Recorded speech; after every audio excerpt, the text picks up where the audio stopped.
Dhimmi ijoon biraa irratti akka yaadaatti dhimma magaalota lamaati. Dhimma magaalaa Finfinnee fi magaalaa Dirree Dhawaa. Magaaloon lamaan kun naannoo mataa ofii danda'an ta'anii miseensa federeeshinii akka akkuma beektan yeroo ammaatti Finfinneen guutuutti naannoo miti.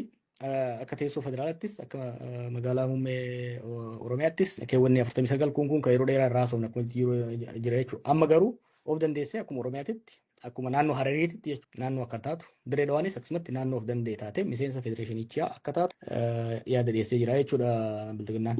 Dhimmi biraa fi dhimmi hedduu murteessaa dhimma lafaati. Dhimma lafaa irratti bara 1974 irraa kaasee qabsoo guddaa uummattoonni cunqurfamoon godhaniin lafti kan uummataa fi kan mootummaati kan jedhudha. Waanuma kanatu bara 91 heera mootummaa amma jiruunis raggaa'ee hagammaa ittiin deemamaa jira. Sun sababa mataa isaa qabu wanni sun jedhame. Amma sun hafee lafti piraayivetaayizii akka ta'u yookiin immoo lafti kan dhuunfaa akka ta'u yaadni dhiyaatee jira jechuudha.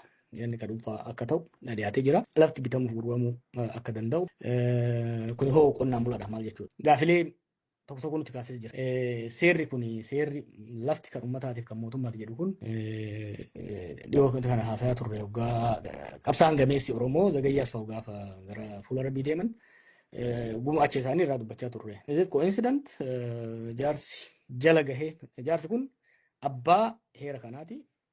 Waan kanarratti ejjennoo isaa waan jijjiire natti fakkaatu gaafa gara fuula rabbii deemutti. Is it coincident miseensa marii biyyoolessaatis what happened what's happening maaltu ta'aa jira kan jedhus hamii fi wanni adda addaa deddeemaa ture gurra hin kennine fi har'a garuu wanna kana akka shakku na godhee jira jechuudha. Kan biraa akka wanni sadaffaa akka proposaalaa dhiyaate waa'ee sirna bulchiinsaati. Sirna bulchiinsaa yeroo ammaa sirna paarlamentariiti kan Itoophiyaan hordofaa jirtu. Namoonni miseensa paarlamaa filatu, miseensa paarlamaa piraayim ministeera takka xeqilaa ministeera filataa, muummicha ministeeraa filataa jechuudha. Kuni gara semi pirezidenshaalist akka jijjiiramu jechuun fuul pirezidenshal kan jennu kan uummanni mataa mataan quba kennee sirna pirezidentii ittiin filu akka biyya Ameerikaatti ta'u jechuudha. Kanaafi ka paarlamentii jidduu immoo semi pirezidenshalizim kan jedhamu jechuunis ka miseensonni paarlamaa uummanni miseensa paarlamaa filatee miseensonni paarlamaa immoo pirezidentii ittiin filan semi pirezidenshalizim kan jennuun sirna akkasiiti kan propose godhan tokko kanaa jechuudha kan dhufaa jiru.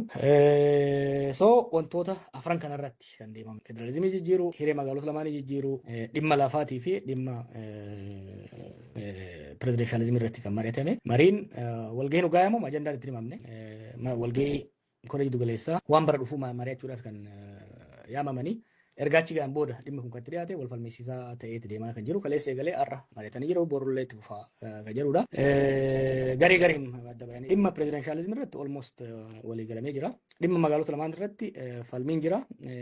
Yaadni akkuma jirutti jira. Dhimma federalizimii irratti fi dhimma magaalota irratti falmaa cimaatu deemaa jira. Dhimma lafaa irrattis falmaan godhamaa jira jechuudha. Garamatti itti baati kan jedhu namuu waanuma tilmaamuu dandeessan na fakkaata. Maaliif wanni kun yeroo ammaatti ta'e maaliif kun godhame tokko hawwii abii yeroo dheeraati. Kana dhoksee hin beeku yeroo dheeraarraa sirna federalizimii kana jijjiiru sirna lafaa jijjiiru warri gaaddisa hoggansa Oromoo keessa waliin turre waan kana yaada tokko dhiyeessee ture. Fakkeenya waa'ee lafaa irratti akka mari'annus yaada dhiyeessaa ture.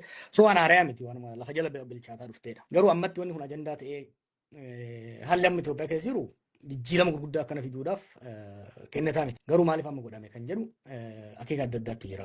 Tokko walitti bu'iinsi dalgaa horizontal conflict uummattoota jidduutti akka hammaatuuf. Uummattoonni yeroo ammaatti haala qaala'insa jireenyaatiin haala rakkoolee adda addaatirraa kan ka'e fuula isaanii gara mootummaatti deebisanii waan jiraniif uummattoonni ajandaa kana qabatanii akka walitti bu'aniif yaadameeti kan godhamaa jiru. Keessattuu immoo naannoo Amaaraatti irratti lolli jiru hedduu mootummaan hedduu laaffataa deemaa jira.